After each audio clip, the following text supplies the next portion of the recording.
In the previous section, I made a big point of saying that we could only use the SOHCAHTOA relationships for angles that were acute angles, angles that were inside right triangles. So today we're going to look at how we extend trigonometry then. If we can't use SOHCAHTOA for angles that are inside a right triangle, what if we do want to find sine of a larger angle? So we look at this first one, we can start by drawing it. We go right 3 and down 4 will be in the fourth quadrant. So we'll have an angle that looks something like this. And this is quite a large angle, almost close to a full circle, so it definitely doesn't fit within a right triangle. But what we can do is we can draw what we call a reference triangle. And we can take a look at the reference angle. Now it's important that you always draw this reference triangle, this reference angle, with the x-axis. I use really big font for the x there. It's really important. Always use the x-axis. And so we can use this reference triangle here. So the x, the horizontal distance, is this side right here. And then the y coordinate tells us this vertical distance. And so, of course, we've got a 3, 4, 5 triangle. And so if we were just looking at this reference angle right here inside this right triangle, we could say sine of theta, opposite of our hypotenuse, would be 4/5. That's the sine of the reference angle there. The thing is, I didn't want the sine of this alpha here, it's a Greek letter alpha, the Greek letter A. I wanted the sine of this whole angle that rotated all the way over here. And so what we actually do is we actually don't look at these sides as always positive. We just say that because the y coordinate was -4, because I'm going down 4 here, I'm going to look at this side like it's a -4. And so my sine is going to be -4/5. We always keep the hypotenuse positive there, so the 5 will stay +5. So then I'm going to write down all these trig functions using 3, -4, and 5. And so if I look at all these here, then cosine, that will be 3/5. And tangents will have that -4/3. And then I can do all of my reciprocal functions there. Okay. So that's using a reference triangle and reference angle. Now what if I have something like 0, -2 though? If I take a look at that angle, 0, -2 is straight down. So if I look at this angle here, this is my theta. Well, I actually can't draw a reference triangle for this. If you tried to draw a reference triangle with the x-axis there, the 90 degrees would be the central angle in the middle there. And all that SOHCAHTOA stuff, again, only works with acute angles. Reference angles have to be an acute angle, less than 90 degrees. So having the 90-degree angle here doesn't work. You have to have the 90-degree angle off to the side and an acute less than 90 degrees angle in the middle there. So I actually can't draw a reference triangle here.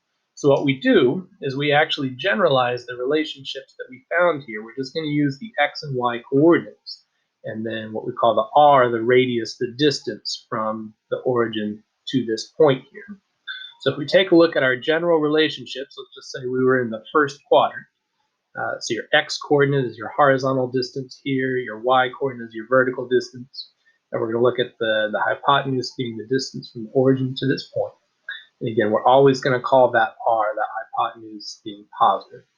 Well, sine, our opposite, would be the y over the hypotenuse, y over r, cosine would be x over r, and tangent would be y over x. This makes perfect sense in the first quadrant. That's just SOHCAHTOA. That's nothing new. Then when we extend it to other quadrants, we can just look at maybe some things are negative. Maybe we just don't have positives all the time. But then we can even just keep using these definitions even when we can't draw a reference triangle at all. We can still use these same definitions. So right here, we've got our x is 0, our y is -2, and then our r is the distance from the origin to this point. Well, that's just a distance of 2. Again, the y coordinate is -2, we go down 2, but that r, we're always going to make the r be positive. R, the hypotenuse, is always positive. So then sine is, we just use these definitions here, the y over the r, -2 over 2, that's -1. So then cosecant, the reciprocal, 1 over -1, that's -1.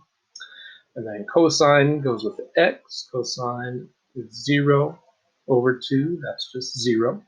Never leave 0 in a fraction. Always simplify that. Then the reciprocal there will have 1 over 0. Well, you actually can't equal 1 over 0. You might have heard some teachers say you can't stand on a basketball. It's a good way to remember that. So I'm going to put an arrow there. You can't equal that, and we're going to call that undefined. Can't divide by 0. And then we'll have a similar issue here. We're going to have negative 2 over 0. You can't have 0 in the denominator. That's not equal, so I'll put an arrow there. This is undefined. So then you might worry about or wonder about cotangents. If you've got undefined for tangent, how can you find cotangent? There's no 1 over undefined. Well, just use this fraction that you started with here for your reciprocal. So do 0 over negative 2, which of course equals 0. So then these relationships here also are where we get that ASTC that you might remember. People remember it as all students take calculus. That tells you which trig functions are positive in each of the quadrants. So in the first quadrant, we've got all trig functions are positive. In the second quadrant, only sine. In the third quadrant, only tangent. And in the fourth quadrant, only cosine is positive. And that just comes from looking at whether x or y is positive, and then the r always being positive. So for example, in the third quadrant, if we look at x, y, in the third quadrant, we go left and down, so that's negative and negative, both are negative. So sine, we're going to have a negative over a positive, so sine to be negative. Cosine, we're going to have a negative for x, and then r is positive, so negative over positive is negative. But then tangent, both x and y were negative, so negative over negative, we get positive for tangent. We're going to use that a whole lot, ASTC, knowing when things are positive. And that's going to come up right here in this next example here. So we had a problem similar to this in the last section, but in the last section I told you that the angle was an acute angle. And so we could just draw a right triangle and do SOHCAHTOA. But now we've extended trigonometry beyond that.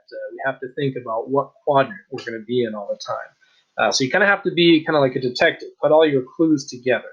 So you're going to look at ASTC for almost the entire rest of the course. Thinking about quadrant U and A using ASTC is going to be really, really important. Always remember that. So if we've got sine is 5/13, well, sine is positive. So I can eliminate this quadrant and that quadrant. Sine being positive tells me it has to be first or second quadrant. Well, then if tangent is negative, well, in the first quadrant, everything's positive, so it can't be the first quadrant. So I know I'm in the second quadrant. So now when I draw this triangle, I can draw this in the second quadrant. Now keep in mind, my theta is actually out here. I'm going to be looking at a reference angle right there. And so for that reference angle, the opposite is 5. The hypotenuse is 13. And so we're using Pythagorean triples here. This one's 5, 12, 13. I don't think I mentioned that on this very first example here, 3, 4, 5. But if you forget that, you can always use the Pythagorean theorem.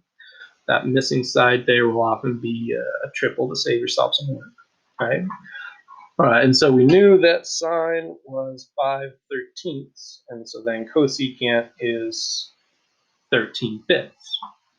And then cosine, we've got our x, or our adjacent, over the hypotenuse, so we've got 12 over 13. But then that's actually just the cosine for the reference angle.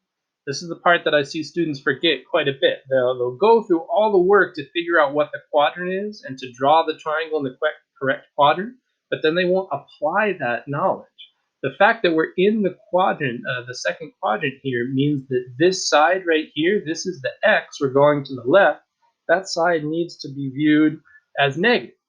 Or you can think about the fact that you're in the second quadrant. Think about ASTC says that only sine should be positive. So that means all these other things here should be negative. Of course, cosecant will as well. Cosecant goes with sine. But if you're in the second quadrant, everything else has to be negative. Make sure that you actually apply your knowledge of what quadrant that you're in. The whole point of this is to think about whether things are positive or negative.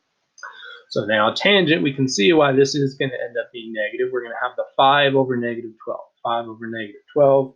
We're going to have negative 5/12. And then, of course, these reciprocal functions here.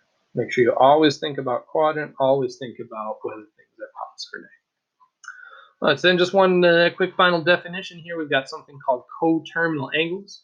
Those are angles with the same terminal side. That means that they end in the same place. Again, when you draw an angle, this place where it ends up is called the terminal side. That's the main part of the angle that you're looking at. Well, the significance here is that we used this terminal side, we used a point on the terminal side to find trig values, to find sine, cosine, tangent. So if they have the same terminal side, then all the trig values are the same. So for example, 370 degrees and 10 degrees, those land in the same place. 10 degrees would just be right here, a small little angle. And then 370 would rotate a full circle and then land in the same place. So since they land in the exact same place, they have that same terminal side. Using that point, you would get all the same trig values, the same x and y, the same sine, cosine, tangent. And so you can see to get coterminal angles, you just have to spin around in a full circle, either extra full circles or less full circles, forwards or backwards. So if you want to find coterminal angles, just add or subtract a full circle. Either add or subtract 360 or add or subtract 2 pi at 3 radians. So here if we add 360, that will be 405 degrees. There's a positive one. We can also subtract 360. That's negative 315 degrees. And radians, we just look at the full circle as 2 pi. So we add 2 pi. And of course that means you need a common denominator. So add 12 pi over 6. So that's 13 pi over 6. And then just subtract a full circle. Subtract that 12 pi over 6, and you'll get negative 11 pi over 6 as your negative coterminal angle. And again, the point of that is that these three angles, pi over 6, 13 pi over 6, negative 11 pi over 6, they all have the same sine value. They all have the same cosine values. We're going to be making use of that.